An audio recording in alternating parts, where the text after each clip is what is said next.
Yes sir. Yes sir, नजर आ रहा हूँ।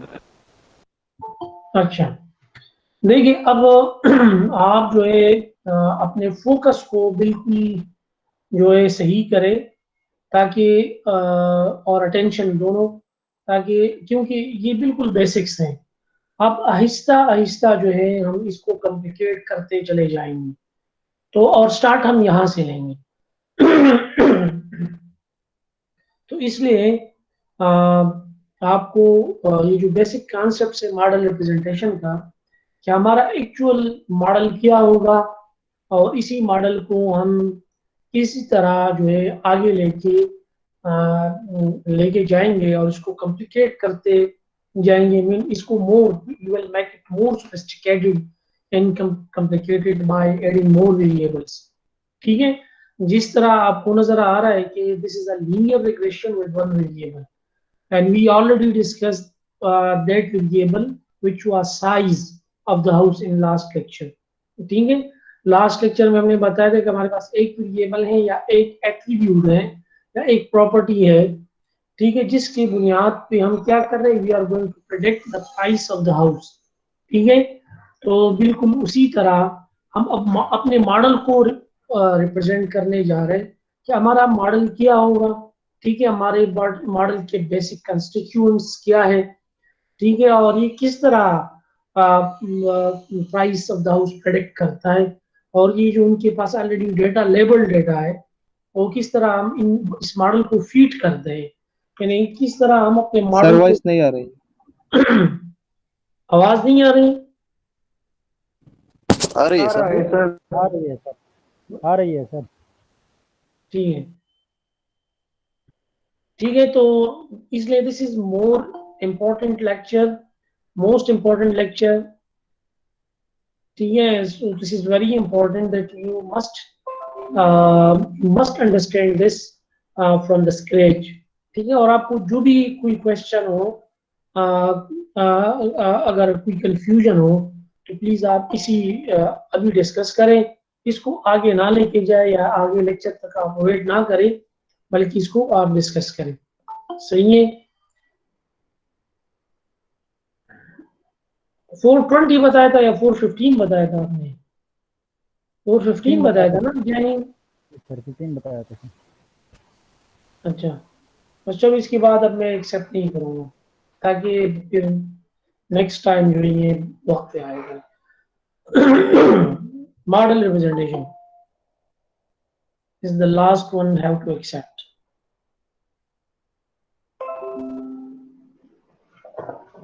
ठीक है, अच्छा, अब नेक्स्ट स्लाइड पे आ जाए। जिस तरह आपको नजर आ रहा है यहाँ पे आपको नजर आ रहा है,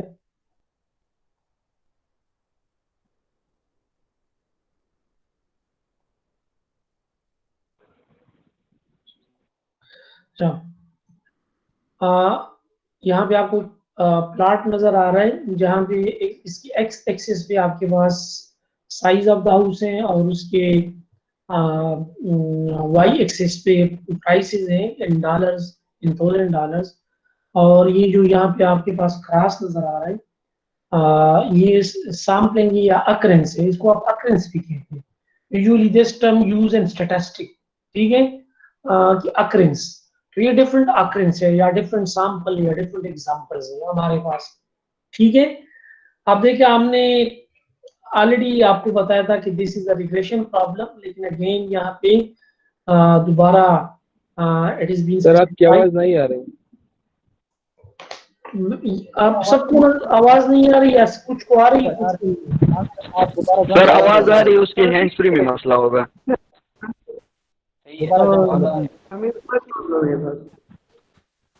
आप दोबारा, चलो आप दोबारा करें, दोबारा ज्वाइन करें, शाबाश, में वेट कर रहा हूँ, करे ऑफ करे, दोबारा ज्वाइन करें। सर दोबारा इनवाइट करने की जरूरत नहीं है, खुद बहुत ज्वाइन होता है सर। अच्छा, ठीक है, सही है। तो देखिए, ये ऑलरेडी यू नो कि this is a regression problem.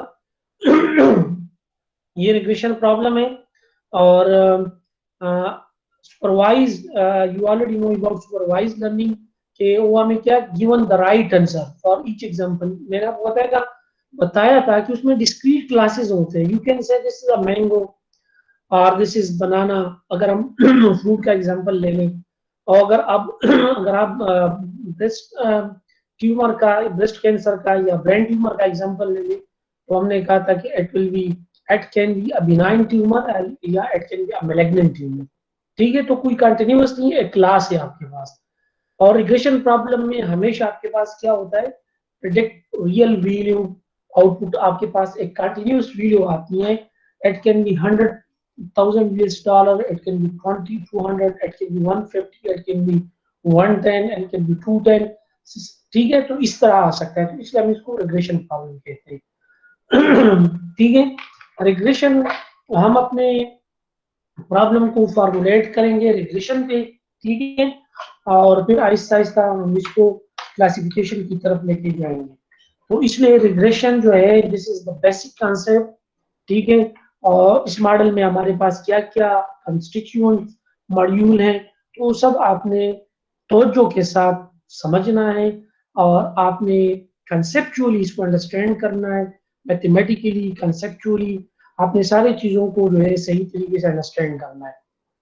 ठीक है, यहाँ पे हमारे पास जो हम जो नेक्स्ट स्लाइड्स पे मूव हो रहे हैं या आगे जा रहे हैं, तो इससे पहले हमें हमारा प्रॉब्लम क्या होगा.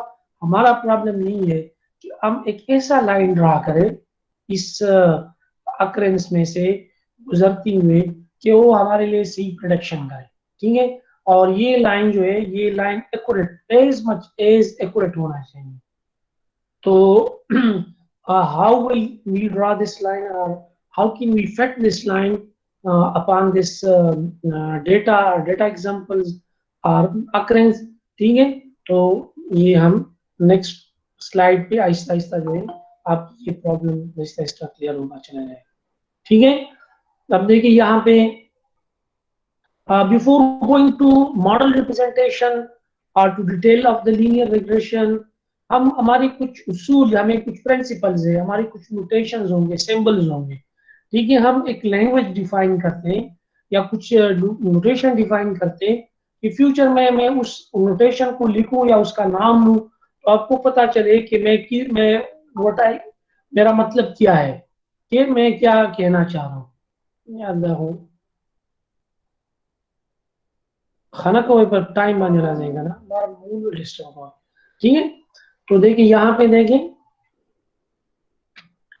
देखिए आप, ये टेबल आपको नजर आ रहा है. This is size in square feet X. ठीक है, और this is price in 1000 or in K represented by Y. ठीक है, दीज आर एग्जांपल. अगर साइज ऑफ द हाउस आपके पास 2104 है, तो it can be the price is 460. और इस तरह है तो 1460 है, 232 का प्राइस है, एंड सो ऑन. ठीक है, ये आपके पास क्या है, दिस इज अ वेरिएबल. इस तरह हमने कहा linear regression with one variable. यहाँ पे आपके पास वन वेरिएबल है या एट्रीब्यूट वन है, या प्रॉपर्टी कितनी है, आपके पास एक प्रॉपर्टी है. ठीक है यार, अब्दुल्ला, इन स्टूडेंट को आप बताए कि अगर कुछ किसी से मिस हो जाता है तो फिर वो बार बार ना करे. ठीक है सर, ठीक है. देखिए अब ये जाग गए ना, ये गलत बात है. और मैंने तो बताया था. बस ये लास्ट टाइम, नेक्स्ट लेक्चर में नहीं करेंगे. ठीक है सर. 420 मीन्स 420 या 450 मीन्स 450. अब आइंदा 420 को दिया करें. ठीक है सर, ठीक है. हाँ,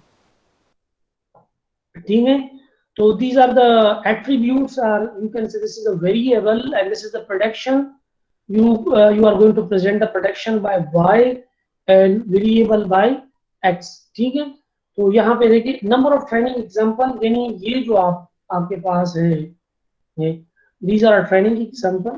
It can be the number of total training example can be represented by m.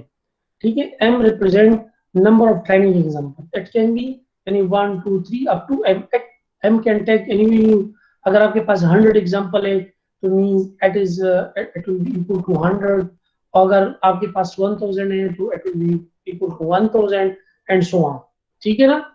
X represent input variable or feature, you can also say feature, ये आपके पास फीचर है, ठीक है। Attributes or feature, usually we call its feature, ठीक है। Feature का लफ्ज अब बहुत ज्यादा यूज करेंगे हम मशीन लर्निंग के अंदर, तो इसको आप कहते हैं feature. Size is a feature, ठीक, सही है। तो इसको आप एक्स से रिप्रेजेंट करते हैं, और प्रेडिक्शन, ये जो वाई है आपके पास, इसको हम लेवल भी कहते हैं। इसको हम क्या कहते हैं?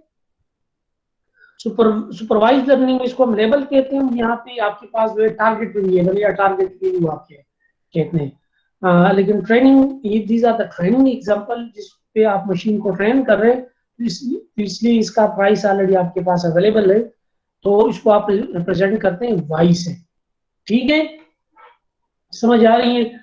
लेकिन अगर मैं स्पेसिफिकली इस एग्जांपल को मैं प्रेजेंट करना चाहूँ, ठीक है, यानी 14 16 को, तो मैं किस तरह रिप्रेजेंट करूंगा? I can represent at X, और यहाँ पे मैं, ये आपके पास 1 2, तो ये आपके पास है 2, ठीक है। अगर आपके पास एंड एक्स स्टार्ट हो रहा है 1 से, तो फिर ये 2 है। अगर आप सी लैंग्वेज यूज कर रहे हैं, तो फिर एंड एक्स स्टार्ट कहाँ से होता है? 0 से, तो फिर ये 1 बनेगा, ठीक है ना। तो इसमें आपने कंफ्यूज नहीं होना, ठीक है ना। तो दिस इज 2 है। और y को हम किससे रिप्रेजेंट करेंगे? इस y को, इसको हम 2 से, सुपरस्क्रिप्ट, ठीक है। तो अगर हम इस कॉरेस्पॉन्डिंग पेयर को रिप्रेजेंट करना चाहते हैं, तो इस कॉरेस्पॉन्डिंग पेयर को हम इस तरह रिप्रेजेंट कर सकते हैं, x, y, ठीक है। ये आपके पास है 2, और ये आपके पास है 2, ठीक है। तो इट इज इक्वल टू, अगर मैं इस पेयर को रिप्रेजेंट करूं, x आपके पास बराबर है इसका, और y आपके पास बराबर है इसका, ठीक है। तो यू कैन जनरलाइज इट, मैं इस तरह इसको जनरलाइज कर सकता हूं कि इस x i comma y, ठीक है, and this i can take any value, ठीक है, फ्रॉम 1 अप टू m, ठीक है। यहाँ पे फ्रॉम 1 अप टू m, यानी आप इस तरह कह सकते हैं कि i can take from 1 to up to m, ठीक है। यहाँ पे आपके पास ये ट्रेनिंग एग्जांपल है, समझ आ रही है। तो इस तरह आप कर सकते हैं, पेयर को आप इसी तरह रिप्रेजेंट कर सकते हैं, ठीक सर है। ये वाई हमारे पास प्रेडिक्शंस हैं, ये वाई हमारे पास प्रेडिक्शन है, लेकिन ऑलरेडी प्रेडिक्टेड है ना, ये तो आपके पास ट्रेनिंग डेटा है ना ऑलरेडी, इसको इसका लेबल डेटा कहते हैं। मैं आपके पास वाई मौजूद है, आप सुपरवाइज लर्निंग है ना, इसलिए मैं आपके पास वाई मौजूद है। फिर जब आप प्रेडिक्शन करते हैं, यहाँ पे ये प्रेडिक्टेड नहीं है, क्योंकि ये ऑलरेडी अवेलेबल डेटा है। आप जब मशीन को एक दफा ट्रेन करते हैं, या अपना कर्व जब आप फाइन फिटिंग करते हैं, तब आप कहते हैं कि ये हमारी, मेरे पास प्रेडिक्टेड वीडियो, आपके पास साइज होगा and you will predict the Y, ठीक है। जिस तरह मैं अगर इसी पिछले वाले स्लाइड पे चला जाऊं, तो यहाँ पे मैं कह सकता हूँ कि मेरे पास ये, अगर मेरे पास लाइन है, तो मैं कह सकता हूँ कि ये आपके पास क्या है, this is size and this is production, ठीक है। तो ये यहाँ पे ये प्रोडक्शन है, और यहाँ पे एक्स आपके पास क्या है? इनपुट। समझ आ रही है आपको? बिल्कुल सर। ठीक है। अच्छा, अब देखिए ये हमारे पास म्यूटेशन है। एक्स आपके पास फीचर को रिप्रेजेंट करता है, एक्स का जो सुपरस्क्रिप्ट है act represent the specific feature, ठीक है। यानी जिस कॉरेस्पॉन्डिंग फीचर को आप पॉइंट आउट करना चाहते हैं, जिस तरह आपने यहाँ पे पॉइंट आउट किया, ठीक है। I can also represent that, suppose x3 में मैं कर सकता हूँ, ठीक है, इस तरह x4 में कर सकता हूँ, ठीक है। और इन द सेम आप y3 भी कर सकते हैं, और इस तरह आप y4 भी कर सकते हैं। समझ आ रही है आपको? ठीक है। तो ये आपके पास म्यूटेशन है। आहिस्ता आहिस्ता जो है हम इस म्यूटेशन की तादाद को बढ़ाएंगे। अब हमारे पास है x, y और m, ठीक है। तो जिस हमारे पास जब फीचर ज्यादा होंगे, अभी एक फीचर है, फिर आपके पास एक से ज्यादा होंगे, ठीक है। तो then how we will represent the number of features, ठीक है, वो भी मैं आपको बताऊंगा जब हम आगे जाएंगे। ऐसा ऐसा बताएंगे तो फिर आपको समझ आएंगे, ठीक है। ये this is the actual model, ठीक है ना। और इस मॉडल को आपने क्या करना है, इस मॉडल को आपने अंडरस्टैंड करना है, ठीक है, यहाँ पे इस स्लाइड पे आपको सबने समझना है, इस स्लाइड पे सबने इसको कंसेप्चुअली अंडरस्टैंड करना है। इसमें आपको जब तक आपके प्रॉब्लम सॉल्व नहीं होते हम आगे नहीं जाएंगे। ठीक है देखिए ये पॉइंटर नजर आ रहा है जो मैं माउस को हिला रहा हूँ, ठीक है, नजर आ रहा है ना, दिस इज जी ट्रेनिंग, सर आ रहा है। ठीक है, Yes, sir. This is training. Sajju Khan,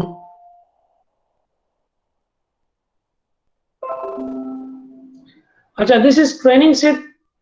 ये वही डेटा है जो आपके पास ऑलरेडी अवेलेबल है, जिस तरह ये है, देखिए दिस इज अवेलेबल डेटा, ठीक है, ये आपके पास अवेलेबल डेटा है, ठीक है, this is a training set. It can B 1000, it can B 100, ये आपके डेटा पे डिपेंड करता है कि आपके पास आप what is the size of your data, is length of your data, ठीक है। तो ये आपके पास ट्रेनिंग सेट है, ऑलरेडी अवेलेबल डेटा है और उसका लेवल भी आपके पास है। This is a learning algorithm, यानी आप ये डेटा इस लर्निंग एल्गोरिथम को फीड करते हैं और ये लर्निंग एल्गोरिथम लर्न करता है बाय दिस डेटा, ठीक है। और जब ये एक मैच्योर स्टेज पे मिनिमा पे पहुंच जाता है, जहां मिनिमा का मतलब ये होता है कि जहां पे आपके पास एरर कम से कम होता है, ठीक है, तब वहां पे ये स्टॉप करता है। और आप क्या करते हैं, फिर आप इस हाइपोथेसिस के जरिए क्या करते हैं, प्रेडिक्ट करते हैं, ठीक है। तो इसको हम कहते हैं हाइपोथेसिस। ये आपके पास क्या है, हाइपोथेसिस, ये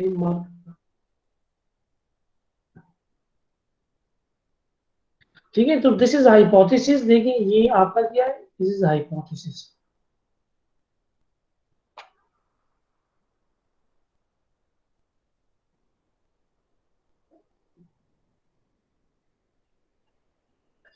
इसको हम हाइपोथेसिस कहते हैं।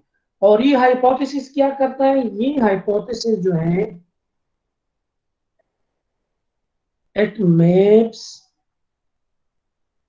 x इंटू वाई, यानी अगर आप इसको x देते हैं तो ये क्या कर देता है, ये y को प्रेडिक्ट करता है, यानी ये प्रेडिक्ट करता है या एस्टिमेट करता है। इस केस में size of the house case में अगर हम इसी एग्जांपल को ले लेते हैं तो इस एग्जांपल में हम इस तरह कह सकते हैं कि आप साइज ऑफ द हाउस देखते हैं और इसका एस्टिमेटेड प्राइस बता देता है, ठीक है।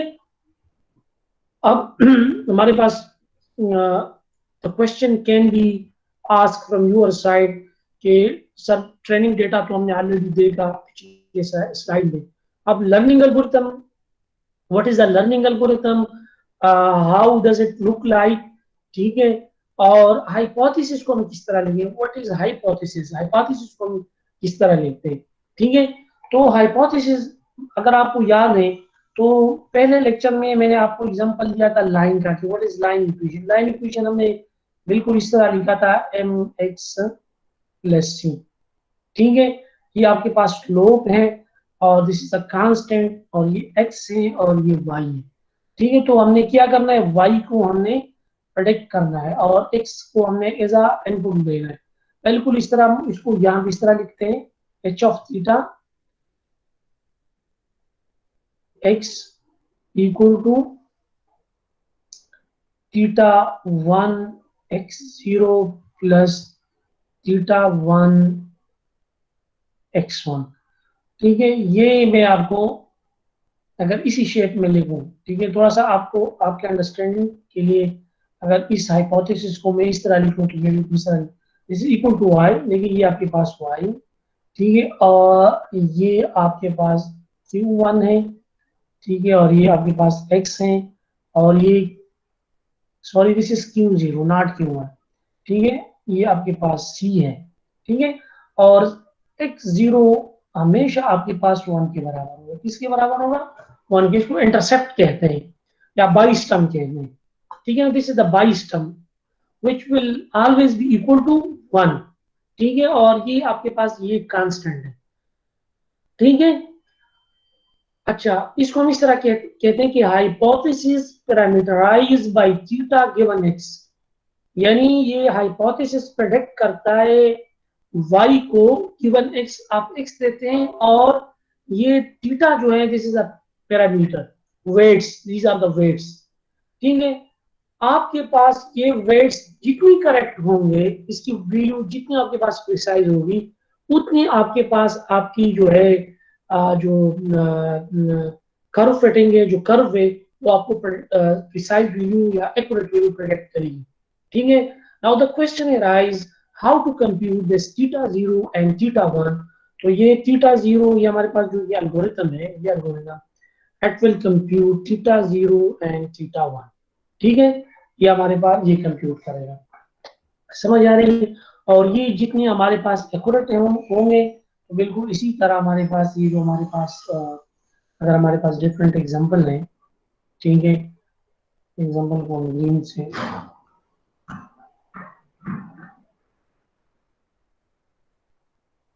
ठीक है।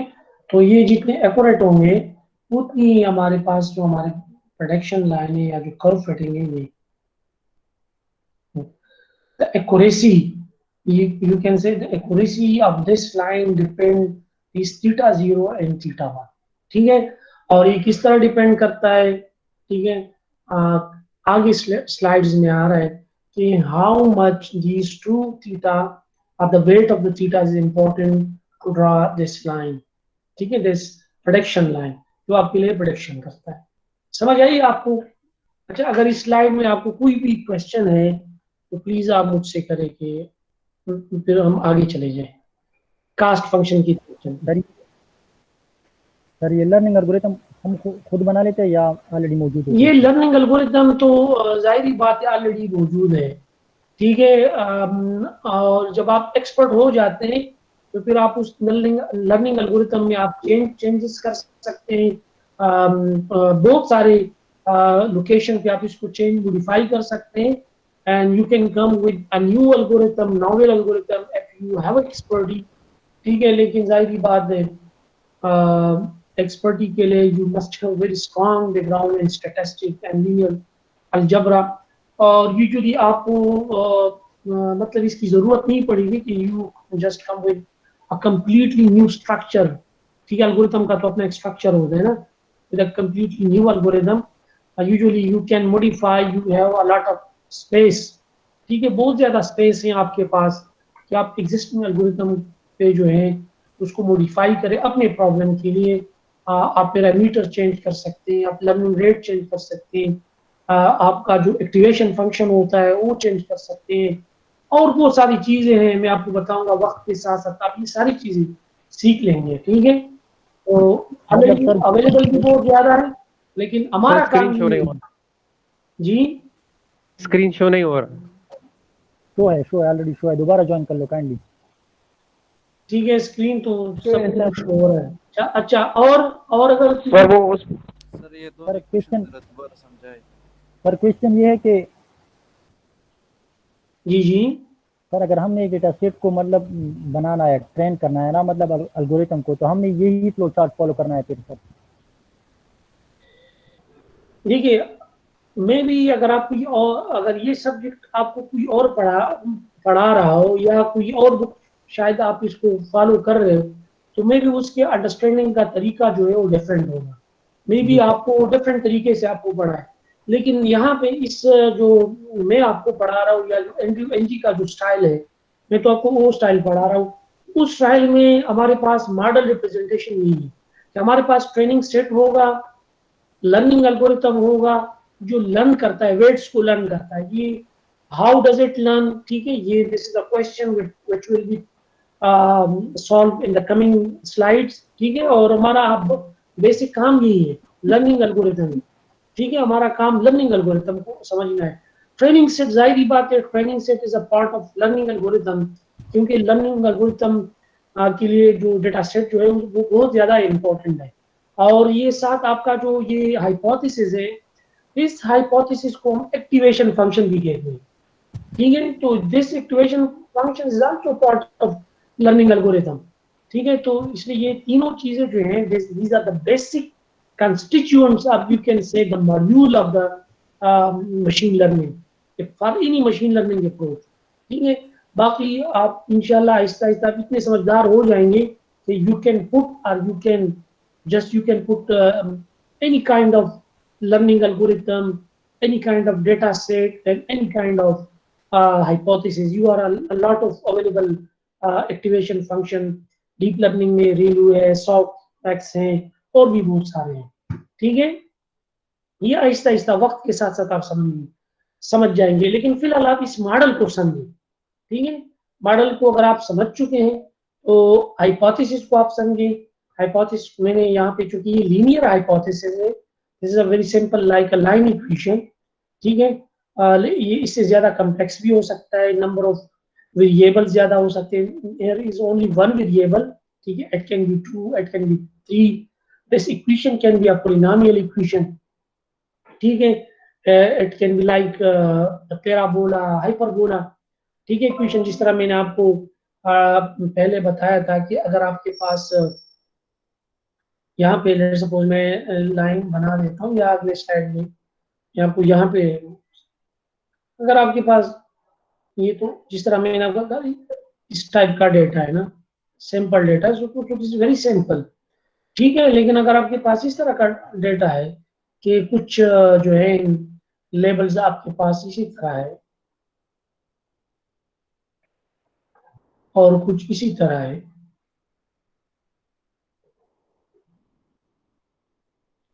ठीक है, तो you can not separate this type of data with this line. ठीक है ना, इससे आप नहीं कर सकते इस तरह। ठीक है, इससे आप नहीं कर सकते, तो उसके लिए जरूरी है कि आप जो है सर्कल ड्रा करें। जब आप सर्कल ड्रा करेंगे तो ये आपका जो हाइपोथेसिस होगा, ये सॉरी एक्स, ठीक है, ये इसके लिए डिफरेंट होगा, और यहाँ पे इसके लिए क्या होगा, डिफरेंट होगा। ठीक है, यानी ये स्ट्रक्चर जो है यहाँ पे, तो ये आपके पास सिंपल लाइन इक्वेशन है, 0x0 प्लस थीटा 1x1, लेकिन यहाँ पे इस तरह सिंपल नहीं होगा। ठीक है, ये it can be a circle equation, इस तरह एक्स स्क्वायर, इस तरह। ठीक है, तो इस टाइप का हो सकता है। समझ आ रही है आपको? हेलो, हाँ, यस सर। चलो अब आगे जी जाते सर, हैं। जी sir. Linear regression with one variable cost function. थोड़ा बहुत मैं आपको कास्ट फंक्शन जो है उस समझाने के लिए मैं पिछले स्लाइड पे चला जाता हूँ। यहाँ पे आते हैं, स्लाइड नंबर 3 पे आ जाते हैं। ठीक है, लेट सपोज मैंने आप लर्निंग एल्गोरिथम, आप सारे learning algorithm, you just like you behave just like in a learning algorithm.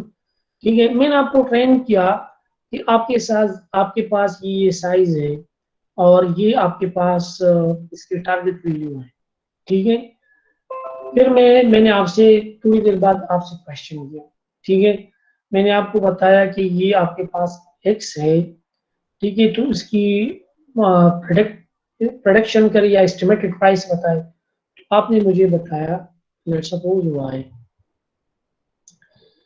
ठीक है, अब मैंने मालूम करना है, ठीक है, अब मैंने मालूम करना है कि जो आपका जो ये प्रोडक्शन वैल्यू है और जो एक्चुअल वैल्यू यहाँ पे पड़ी है, इसमें डिफरेंस कितना है।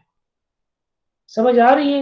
यानी आपने एक वैल्यू प्रेडिक्ट की और एक एक्चुअल वैल्यू है, उसमें डिफरेंस क्या है, उसमें एरर कितना है।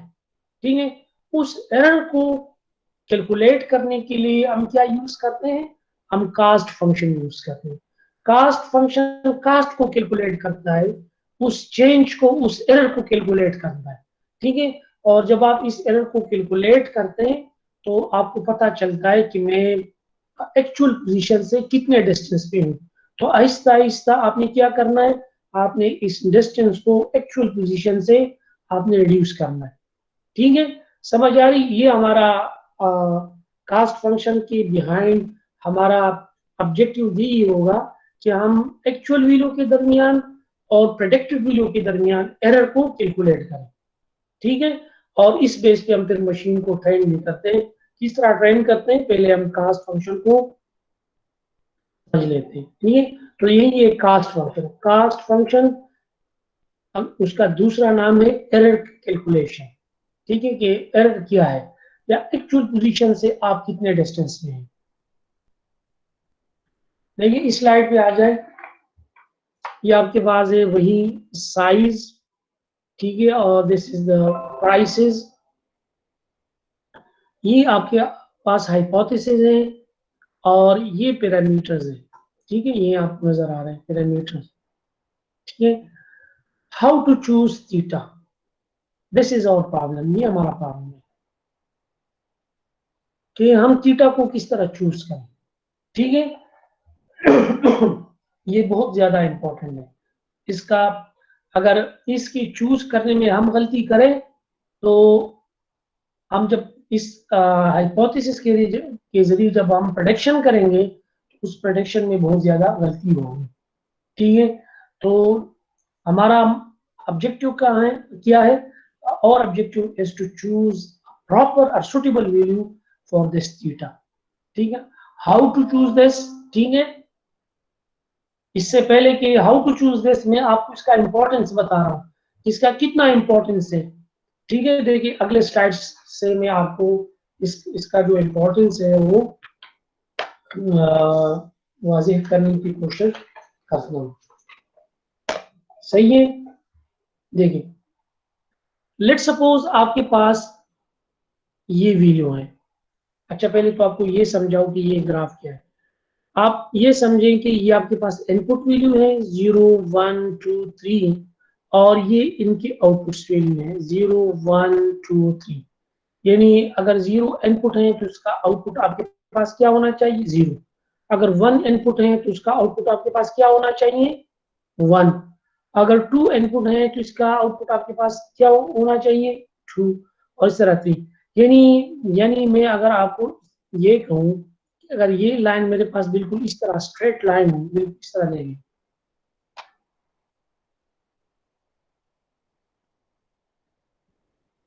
बिल्कुल इस तरह नहीं,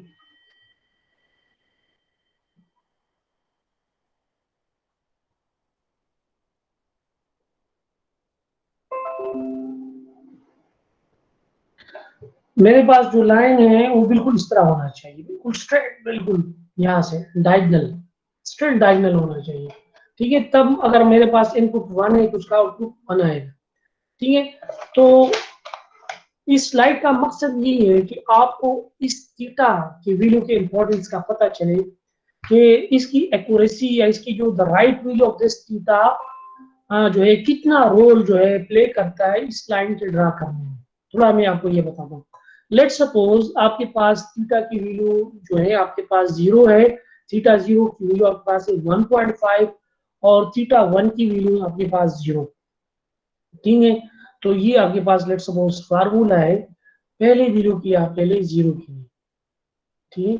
0 आप इनपुट ले ले x, this is the value of x, ये आपके पास ये क्या है, this is x and this is y, ये आपको this is x and this is y, ठीक है।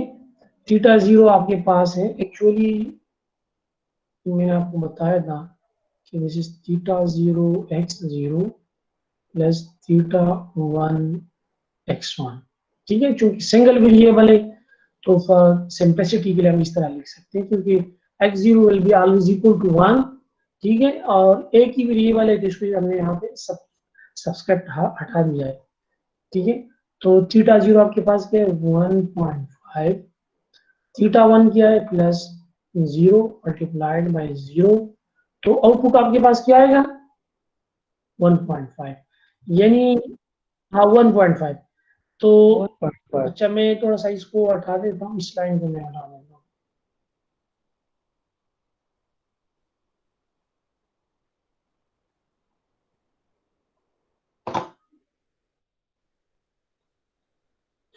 ठीक है। तो अच्छा आपने 1.5 आउटपुट आया, अब देखिए ये तो आपने x0 के लिए किया, अब 1 के लिए किया, 1.5 प्लस 0 मल्टीप्लाइड बाई 1, अगेन 1.5, ठीक है। और भी अगर आप इसको 1.5 प्लस 0 मल्टीप्लाइड बाई 2 तो अगेन 1.5, यानी आप जो भी वैल्यू एंटर करें उसका आंसर आपके पास आएगा 1.5, यानी ये लाइन बिल्कुल मुझे इस तरह लग रहा है, बिल्कुल स्ट्रेट इस तरह लग रहा है ना, ठीक है। यानी आप जो भी इनपुट दे रहे हैं, आप 0 दे 1.5, आप 1 दे 1.5 दे दीजिए।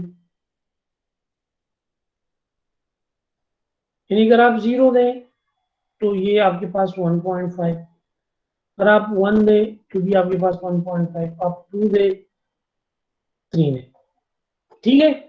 तो अगर मैं आपसे क्वेश्चन करूं तो क्या ये लाइन आपके पास करेक्ट है?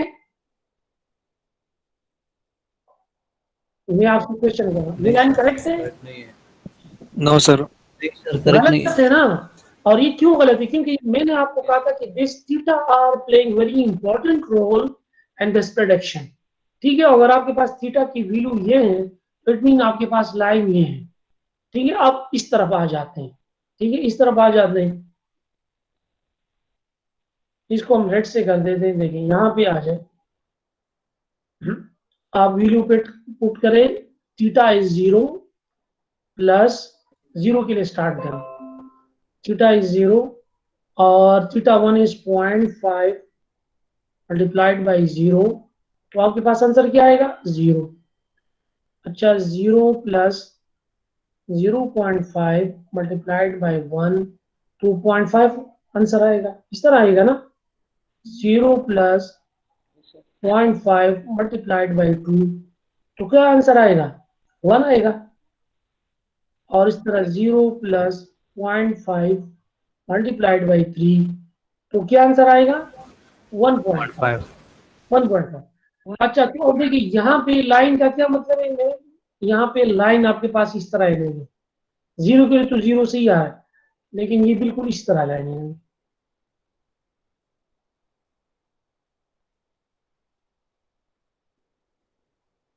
ठीक है। तो देखिए इसके लिए 1.5, इसके लिए 1 और इसके लिए 1.5, ठीक है। समझ आ रही है आपको? ठीक है, अब ये करें, अब लेट्स सपोज इसके लिए ट्राई करें, कलर चेंज करते हैं ताकि फिर आपको आसानी हो। यहाँ पे आ जाए, अब दोबारा आप करें, हाइपोथेसिस में थीटा 0 1 है, 1 प्लस और ये आपके पास 0.5 मल्टीप्लाइड बाई इनपुट आप 0 दें तो क्या आ जाएगा आपके पास? 1, ठीक है। 1 प्लस मल्टीप्लाइड बाई 1, तो ये आपके पास आएगा 1.5। 1.5 अगर आप मल्टीप्लाइड बाई 2, तो ये आपके पास आएगा 2.5, ठीक है, 2 आ जाएगा, ठीक है। और इस तरह 1 मल्टीप्लाइड बाई 3, तो 1.5 2.5, ठीक है। ये नहीं देखिए 1 के लिए 1.5, 2 के लिए 2 और 3 के लिए 2.5, तो ये लाइन जो है कुछ तरह कुछ यहां से स्टार्ट, 0 के लिए क्या है? 1 है ना, तो कुछ इसी तरह होगा,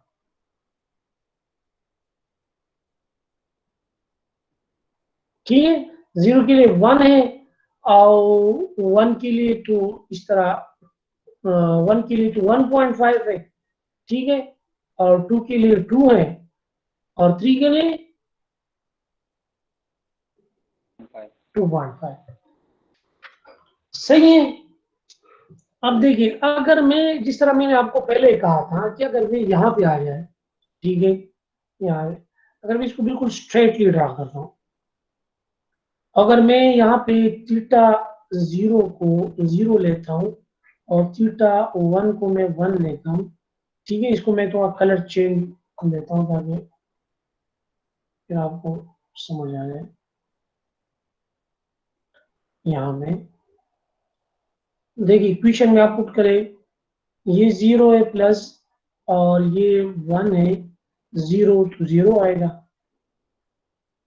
अगर ये 1 मल्टीप्लाइड बाई 1 तो 1 आएगा, 0 1 मल्टीप्लाइड बाई 2 तो 2 आएगा, और इस तरह 0 प्लस 1 मल्टीप्लाइड बाई 3 तो 3 आएगा।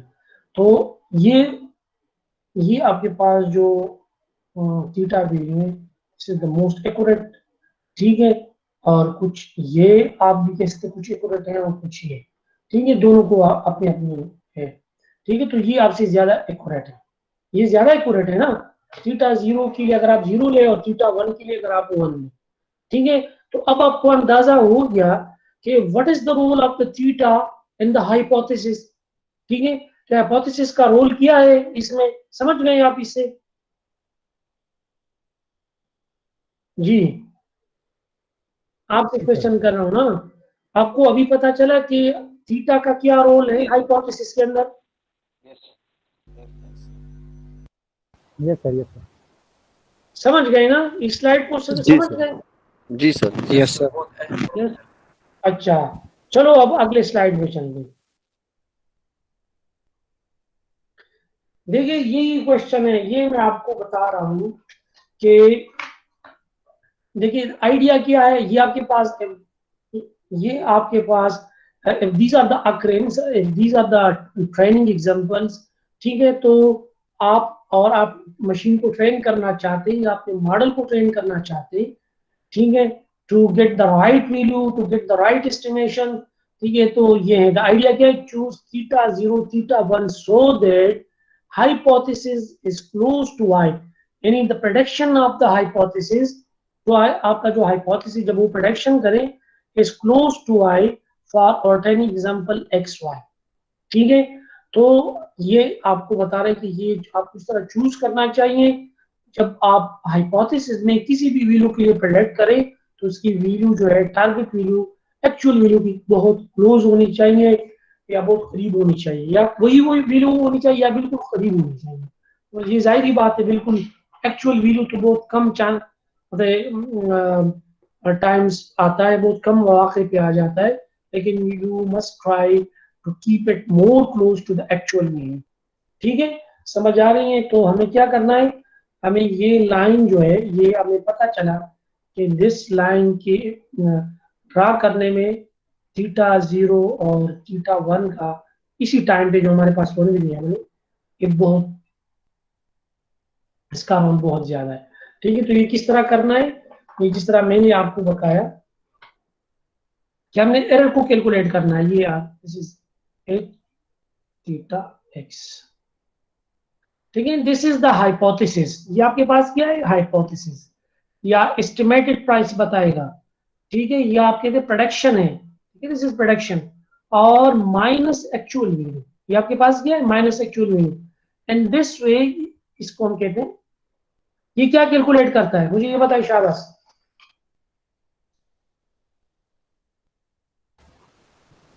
ये क्या कैलकुलेट करें?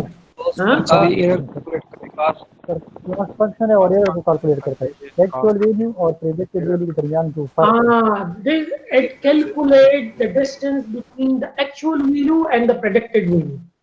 This is the predicted value and this is the actual value, ठीक है। तो देखिए ये अगर मैं आपको लेट्स सपोज बताऊं, यहाँ पे आ जाते हैं, फिर इसको फिर खत्म कर लेंगे, यहाँ पे आ जाए, लेट्स सपोज दिस इज आपके पास एक्चुअल वैल्यू लेट्स सपोज 20 है और आपने प्रेडिक्ट किया लेट्स सपोज 15, ठीक है। अगर आपने 15 किया तो आपके पास क्या आ जाएगा 5, या अगर आपने 25 किया तो फिर आपके पास क्या आएगा -5, ठीक है। तो इस माइनस को खत्म करने के लिए, ठीक है, इस माइनस को खत्म करने के लिए हम क्या करते हैं, यहाँ पे स्क्वायर लगाते हैं, क्या लगाते हैं, स्क्वायर लगाते हैं। समझ आ रही है आपको? और फिर मैं आपसे एक और क्वेश्चन करता हूं कि लेट्स सपोज आपने किसी पहाड़ी पे चढ़ना है और मैं आपको कुछ वेट देता हूं, या लेट्स सपोज 20 kg सामान देता हूं कि उस पहाड़ी पे ये हमारे काम आएगा, लेकिन मैं आपको साथ ये भी कहता हूं यार अगर आप 20 kg लेके जाए या आप 10 kg लेके जाए, दोनों सेम है, मतलब वही 10 जो 20 kg से जो काम होता है वही काम 10 kg से भी होगा। तो आप 20 kg लेके जाएंगे या 10 kg लेके जाएंगे? 10 kg लेके जाएंगे ना, तो हमें 20 की क्या जरूरत है, इसको फिर डिवाइड बाई 2 करें, क्या करें, डिवाइड बाई 2 करें। समझ आ रही है आपको? समझ गए ना? Yes sir yes sir. अच्छा, अब मैं आपको कहता हूं कि आपने इसको m एग्जांपल के लिए करना है, यानी I start from 1 up to m। ठीक है,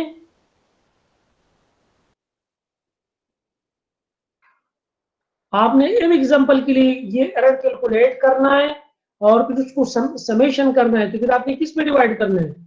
बाई 2n। आपने सम करना है ना। अब यहाँ up to you are running this algorithm from 1 up to m। जाहिर ही बात है आपके पास m समेशन है, तो you will have to calculate the average. आपने फिर एवरेज एरर कैलकुलेट करना है, तो इसलिए आपने यहाँ इसको किस पे डिवाइड किया? m पे डिवाइड किया। समझ आ रही है आप? यस सर हाँ, ठीक है। तो ये देखें, ये आपका, हम इसको इस तरह लिख सकते हैं 1/2m up to m h of theta xi minus y i whole square. और ये आपको पता है ये आपके पास बराबर है h of theta, ऑलरेडी आपको पता है theta 0 x 0 plus theta 1 x1। ठीक है, अगर आप इस तरह लिखिए थीटा 0 थीटा 1 x, इस तरह भी लिख सकते हैं, ये आपके पास है। ठीक है, अच्छा, ये आपका कास्ट फंक्शन, ये आपका क्या है? ये आपके लिए कास्ट कैलकुलेट कर रहा है। ये आपके लिए क्या कैलकुलेट कर रहा है? कास्ट कैलकुलेट कर रहा है। तो हम क्या कहते हैं? कास्ट फंक्शन कहते हैं। अच्छा, अब देखिए इसका मकसद क्या है? इसका मकसद क्या है? इसका मकसद यही है कि हम एरर को मिनिमाइज करें। किसको मिनिमाइज करें? एरर को मिनिमाइज करें, that the predicted value as much as possible equal to or close to the actual value। इससे हमारा ऑब्जेक्टिव नहीं है, the objective, the cost function का जो ऑब्जेक्टिव है वो यही है कि हम एरर को इतना कम करें, इतना कम करें कि जो प्रेडिक्टेड वैल्यू है या जो एस्टिमेटेड वैल्यू है वो एक्चुअल वैल्यू के करीब हो जाए। ठीक है, तो फिर हम इसलिए यहाँ पे लिखते हैं हमारा मकसद क्या है? मिनिमाइज। ठीक है, मिनिमाइज, मिनिमाइज भी लिख सकते हैं और शॉर्ट हम इसको लिखते हैं मिनिमाइज, MIN। थीटा 0 और थीटा 1, यानी we are trying to minimize this error parameterize by this theta. यानी हमें हमारे पास थीटा की, देखिए you can also read like this, choose theta 0 theta 1 so that hypothesis is close to y for alternate example x1। ठीक है, आप इसको इस तरह कह सकते हैं। ठीक है, और इस इक्वेशन को मुख्तसरन हम किस तरह लिख सकते हैं? इसको इसको हम लिखते हैं j थीटा 0 एंड थीटा 1। ठीक है, इस j को हम कास्ट फंक्शन कहते हैं, दिस इज कास्ट फंक्शन। तो हम इसको इस तरह लिख सकते हैं minimize theta 0 theta 1 j of theta 0 theta 1। ठीक है, और आपके पास j थीटा बहुत ज्यादा है तो आप इसको इस तरह लिख सकते हैं,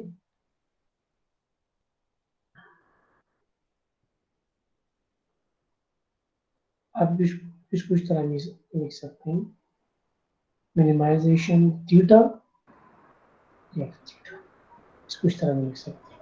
और ये चीज हमारे पास क्या है? अगर देखिए थीटा, तो अब आपके पास एक वेरिएबल है ना।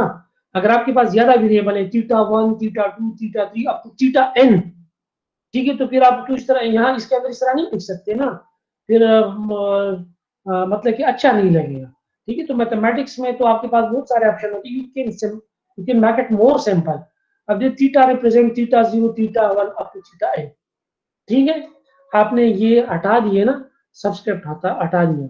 ठीक है, ये खैर ये भी मैं आपको समझाऊंगा कि हम इसको किस तरह रिप्रेजेंट कर सकें। लेकिन अब आप समझ गए कि this is the cost function. ये आपके पास क्या है? Cost function. दिस इज जे। ठीक है, ये आपके पास जे है। समझ गए आप? सर ये j क्या है? ये जी आपके पास कास्ट फंक्शन है, the representation of this function ना। इस बड़े फंक्शन को अगर आप मुख्तसरन लिखना चाहते हैं तो you can write like this. समझ आई आपको? Okay sir, thank you. हाँ देखिए Yes, बिल्कुल sir. इस तरह में, लेट्स सपोज अगर मैं, मेरे पास ये हाइपोथेसिस है,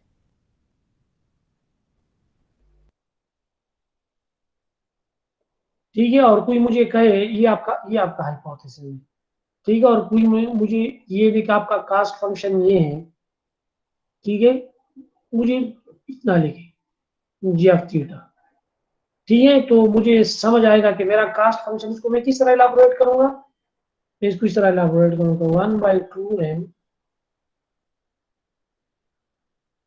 1 up to m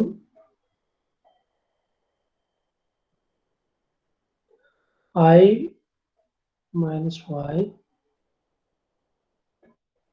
whole square, ठीक है, और it is equal to this, ठीक है। आई कैन टेक एनी, आपके पास ट्रेनिंग डेटा m है, 47 है, 100 है, 200 है, whatever, ठीक है, it represent, it can take any training example start from 1 up to m। समझ आई आपको अब? और इसको मैं इस तरह भी लिख सकता हूँ, Yes, sir. Minimum theta 0 comma theta 1 G of theta theta 0 comma theta 1, इस तरह भी लिख सकता हूँ। समझ आई आपको? Yes, sir. सर ये डिवाइड बाय m हम क्यों करते हैं? हाँ, Divide by m. ये डिवाइड बाय ये 2 डिवाइड हम बाय क्यों 2m, करते हैं ये तो इसको? m तो मैं 2 का तो आपको पता चला, m मींस ये आपके पास समेशन है ना, i से लेकर m तक आप जा रहे हैं, तो आपने एवरेज एरर कैलकुलेट करना है ना। आपने लेट्स सपोज आपके पास 100 एग्जांपल आए, और 100 एग्जांपल आपके पास, जाहिर बात है 100 एरर्स होंगे, उस 100 एरर्स को डिस्टेंस जो एरर्स हैं, चेंजेस या चेंज आप कह सकते हैं, उसको आप सम कर देते हैं, तो जाहिर बात है सम की वैल्यू तो, this is not a correct value, you will have to take the average sum, the average error, तो इसलिए आप इसको किस पे डिवाइड करेंगे, नंबर ऑफ टोटल एग्जांपल पे डिवाइड करेंगे ना। तो नंबर ऑफ टोटल एग्जांपल आपके पास m है, तो जाहिर बात है फिर आप m पे डिवाइड करेंगे। और सर ये स्क्वायर जो हम लेते हैं तो ये इसलिए कि नेगेटिव वैल्यू हमारे साथ ना हो जाए। ये तो मैंने आपको ऑलरेडी बता दिया ना कि ये और सर ये इसकी जगह अगर हम एब्सोल्यूट ले ले तो वो तो भी काम कर सकता है, तो हम एब्सोल्यूट क्यों नहीं लेते? ये आप सही कह रहे हैं कि अगर हम इसको एब्सोल्यूट ले ले तो एब्सोल्यूट तो भी सही काम कर सकता है, अगर हमारा सिर्फ ऑब्जेक्टिव सिर्फ वही नेगेटिव साइन हो तो फिर वो भी सही काम कर सकता है। ये तो आपने एब्सोल्यूट वैल्यू भी लिया है, और जो रिसर्चर है जो ऑलरेडी जिसने इस पे काम किया है, जो जिसने ये एल्गोरिथम बनाया है, ठीक है, उसने एब्सोल्यूट, शायद उसने जरूर एब्सोल्यूट लिया भी होगा, और उसने स्क्वायर भी लिया है, ठीक है, लेकिन ये आगे जाके हम जो हमारे पास की जो कास्ट फंक्शन है, इसका हम ग्रेडियंट लेंगे, क्या लेंगे, ग्रेडियंट, ग्रेडियंट। इसको हम इसका ग्रेडियंट कैलकुलेट करेंगे, तो ग्रेडियंट कैलकुलेशन में भी फिर जो एब्सोल्यूट है वो आपको एक्यूरेट वैल्यू नहीं देता, और ये स्क्वायर आपको एक्यूरेट वैल्यू देता है, तो इसलिए उन्होंने स्क्वायर दिया है, स्क्वायर को उन्होंने लिया भी है, लेकिन फिर उसको उन्होंने डिवाइड भी किया है 2 में, तो वो उसने खत्म किया, उस पोजीशन को उसने खत्म किया। लेकिन इसी कास्ट फंक्शन का आगे जाके हम ग्रेडियंट लेते हैं, ठीक है, ग्रेडियंट लेते हैं ताकि हम चेंज को कैलकुलेट करें, तो फिर जब अगर आप एब्सोल्यूट वैल्यू लेंगे तो शायद वो इतना एक्यूरेटली कैलकुलेट नहीं होता, जितना आप स्क्वायर ले रहे तब उतना एक्यूरेट कैलकुलेट होता है। जाहिर बात है उन्होंने भी ये सोचा होगा ना कि हमने एब्सोल्यूट लेना है, ठीक है। Maybe this is the right answer of your question, लेकिन खैर आप इसको सर्च भी कर सकते हैं, कि आप इसको सर्च कर ले कि why they are taking square not absolute in cast function correct calculation में, और हमारे साथ शेयर भी करें, ठीक है। ओके। हाँ, this is a good question आपका, मतलब क्वेश्चन आपका बहुत अच्छा, लॉजिकल क्वेश्चन। अच्छा अब आगे जाते हैं, समझ गए ये? Yes sir, yes sir. चलो आगे करते हैं।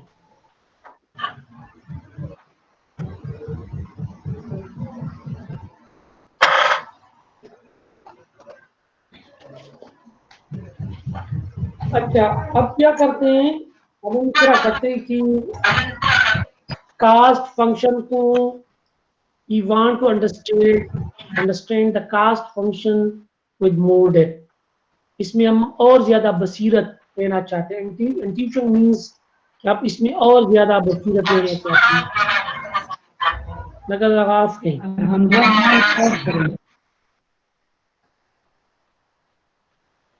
ठीक है, Hamza if you want to take more intuition in the cast function, so this is intuition 1, ताकि आपकी इसकी अंडरस्टैंडिंग और भी ज्यादा क्लियर हो जाए। ठीक है, तो दिस इज इंट्यूशन 1। अच्छा, ये आप देख लें, थीटा 0 प्लस थीटा 1x, और यहाँ पे ये आपके पास थीटा 0 थीटा 1 पैरामीटर है, ये आपके पास कास्ट फंक्शन है, और हमारा गोल यही है। This is our objective, to minimise the error by getting the right value और the proper value for this theta 0 and theta 1। ये हमारा ऑब्जेक्टिव है। अच्छा, आपको to make you to make it more to make it to make this cast function more easy for you understanding के लिए, ताकि ज्यादा आसान हो जाए, ताकि आप इसको अंडरस्टैंड करें, तो we are going to simplify this hypothesis. हमने इससे क्या किया, ये थीटा 0 हमने हटा दिया। ठीक है, ये थीटा 0 हम फॉर सिंप्लिसिटी क्या करते हैं, हटा देते हैं, तो हमारे पास क्या इक्वेशन बनता है, थीटा 1x, ठीक है, और थीटा 1, और वही हमारे पास कास्ट फंक्शन बिल्कुल वही बनेगा। लेकिन यहाँ पे आपके पास जो है, आपके पास हाइपोथेसिस क्या है, थीटा 1x है। ठीक है, और यहाँ पे आपके पास हाइपोथेसिस है। ठीक है, दिस इज मोर सिंपल। ठीक है, और ऑब्जेक्टिव हमारे पास क्या है, टू मिनिमाइज दिस कास्ट, ठीक है, as much as possible to get a proper view for this theta 1 to predict the y, to predict the price estimation for the house, और वो प्राइस जो है, it must be as much as close to the actual value, वो actual value के ज्यादा करीब होना चाहिए। ठीक है, ये हमारा ऑब्जेक्टिव है कि हम इस थीटा के लिए सुटेबल वैल्यू कैलकुलेट करें या कंप्यूट करें। ठीक है, ये मैंने आपको पहले मैंने बताया था।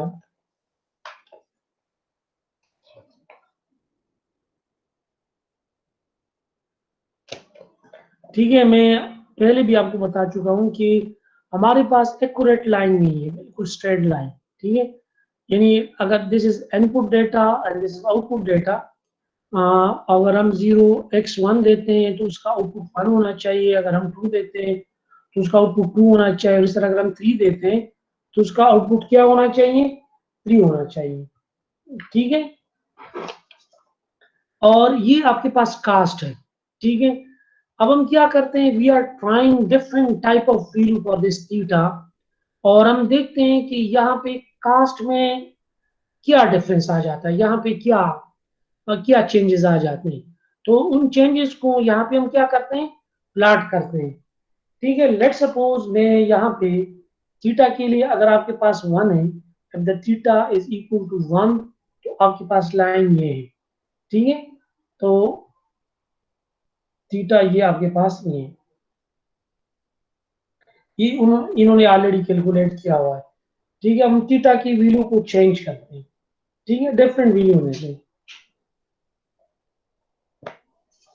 आप लेट सपोज थीटा के लिए 0.5 दे दें, थीटा 1 के लिए यहाँ दे दें, यहाँ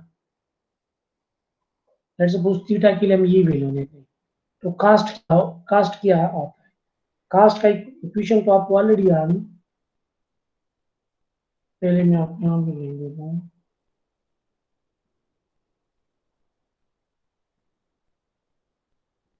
ठीक है, ये भी आपको कुछ समझ आ जाएगा।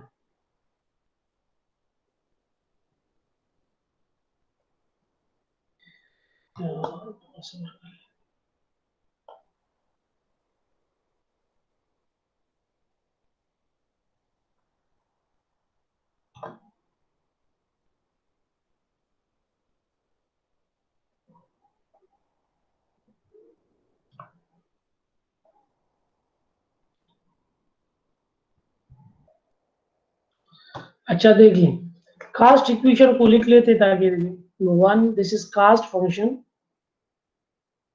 आई run from 1 up to n, ठीक है, और थीटा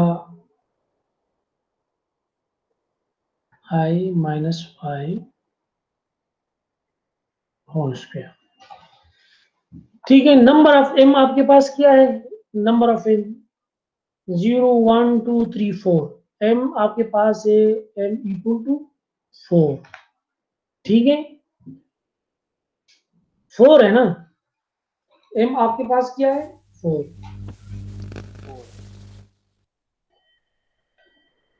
अगर आप 1 से लेते हैं, 0 से नहीं लेते, 1 से लेते हैं, तो फिर जाहिर बात है आपके m क्या होगा, आपके पास m3 होगा, ठीक है। अच्छा अब देखिए, इसमें आप कैलकुलेट करें 1/2 मल्टीप्लाइड बाई 4, और इसको इलाबोरेट करते हैं, इसको क्या करते हैं, इसका देखिए इसको इलाबोरेट करते हैं, तो इसको अगर हम इलाबोरेट करेंगे तो इसका मतलब क्या होगा, देखिए इस तरह इक्वेशन पूरा आप लिख दें। इक्वेशन आपके पास थीटा 1 x1 है ना, ये आपके पास बराबर है थीटा 1 x, इसके बराबर है। थीटा 1 हमने क्या लिया 0.5, लेट्स सपोज हम ये लेते हैं, ये तो ऑलरेडी उन्होंने लिया है, तो आप यहाँ पे क्या लिए 0.5, ठीक है, मल्टीप्लाइड बाई 0 माइनस y क्या है 0,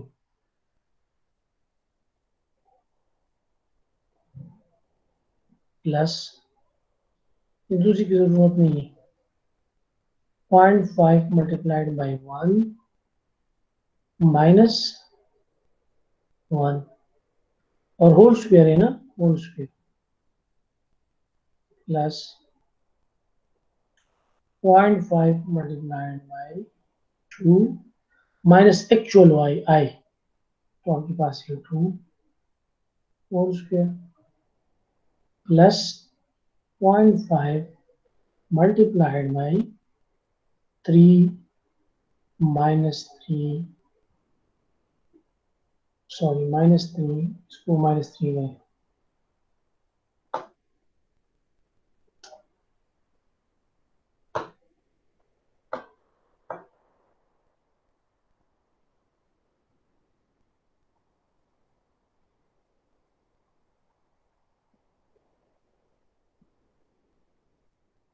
ठीक है। अब देखिए इससे क्या आंसर आएगा, मल्टीप्लाइड 0, तो ये 0 होल स्क्वायर प्लस इससे क्या आएगा 1.5 माइनस 1, तो आपके पास 0.5 होल स्क्वायर तो 1 आ जाएगा, 1 प्लस इससे क्या आ जाएगा आपके पास, इससे क्या आंसर आएगा 0.5 मल्टीप्लाइड बाई 2, तो ये आपके पास 1 माइनस 1 आएगा, तो ये भी 0 हो जाएगा, 1 हो जाएगा, ये से 1 आएगा तो 1 माइनस 2 माइनस 1, तो ये 1 हो जाएगा, ठीक है, होल स्क्वायर।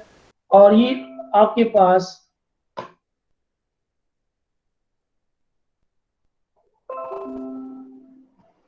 ये आपके पास 1.5 माइनस 3, तो 1.5 होल स्क्वायर, तो ये आपके पास क्या हो जाएगा 12/3 हो जाएगा ना,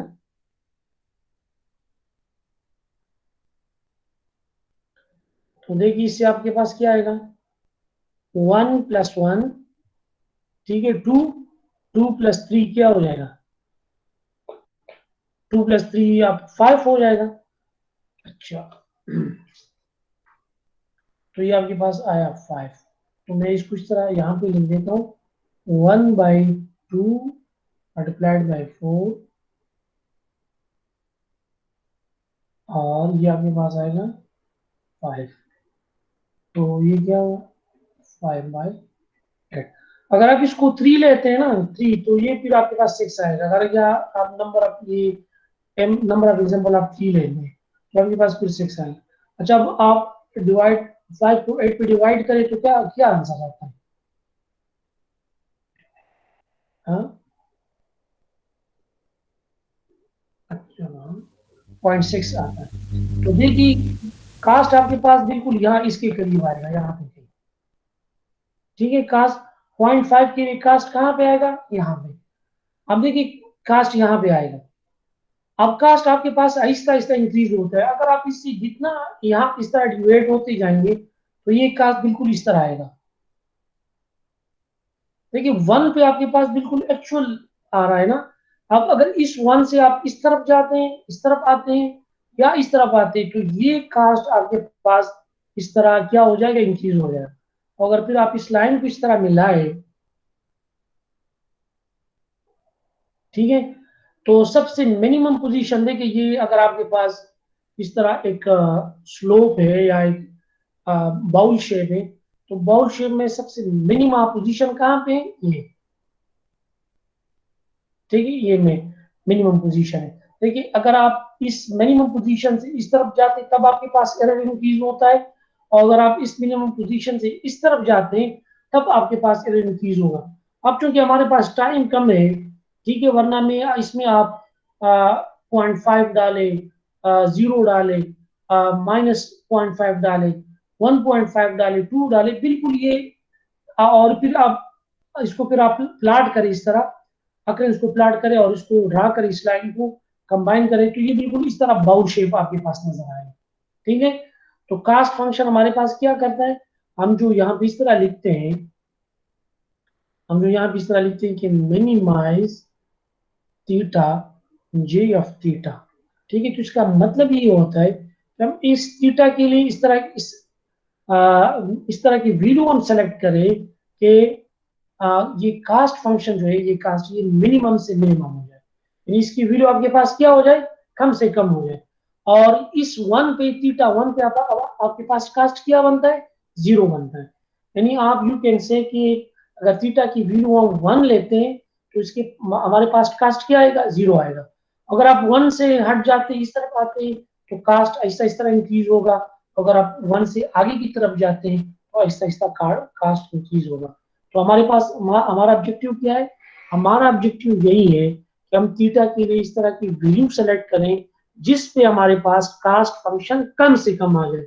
और यहाँ पे थीटा की वैल्यू हमारे पास 1 के लिए सबसे कम कास्ट जो आता है वो 0 आता है, जो एक आइडियल सिचुएशन है। समझ आइए आपको? हेलो? जी सर, आ रही है yes sir. Yes sir yes sir. हाँ, अच्छा इस तरह कर लेते हैं इस तरह कर लेते हैं कि ये मैं आपको आप इसको खुद कैलकुलेट करें और मैं इसको कल दोबारा कैलकुलेट करूंगा।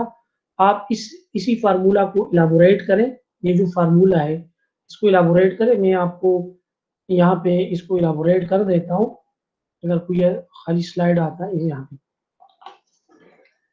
देखिए, यहाँ पे ये आपका 1/2m 1 up to m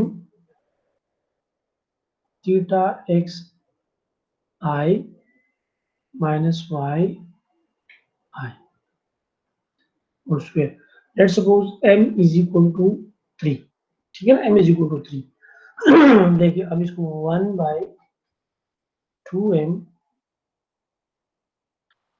I equal to 1 के लिए करें तो let's suppose h of theta x equal to theta x, ठीक है, या theta 1x।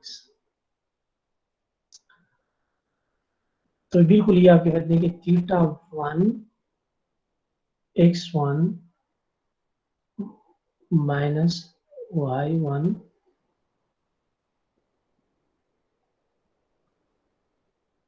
इसके लिए मैं कलर डिफरेंट कर देता हूँ ताकि आपको कुछ समझ आए इसे।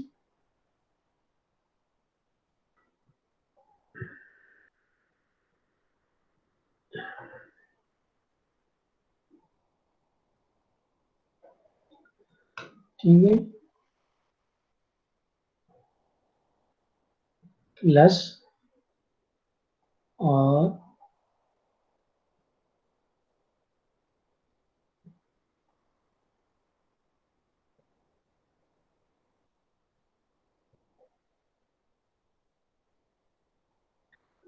थीटा 1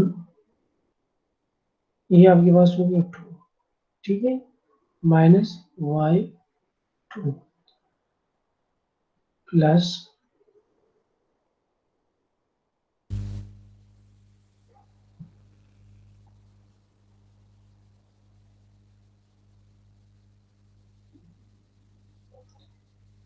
थीटा 1 x3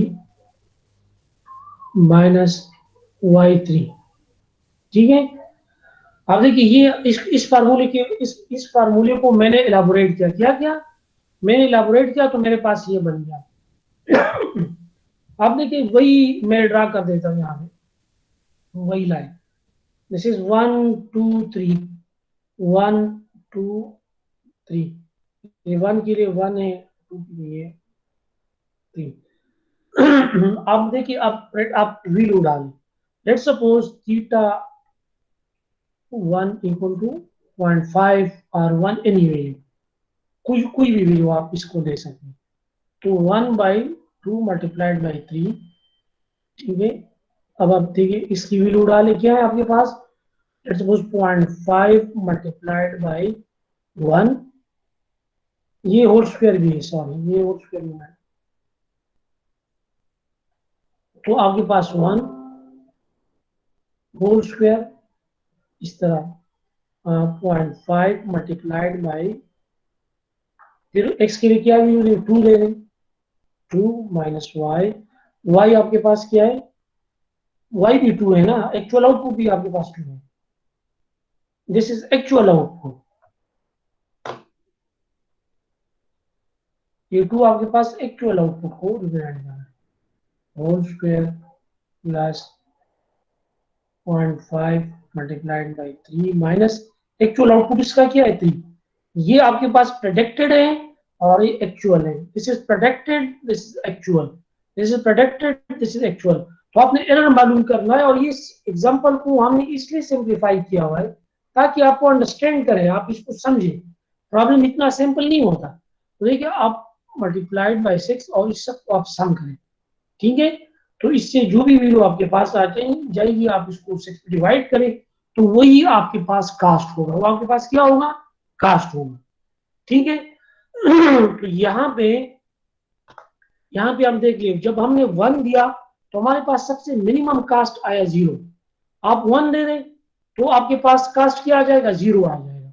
आप इसमें 1 दे दी, इसमें आप 1 पुट करें आपके पास कास्ट 0 आएगा।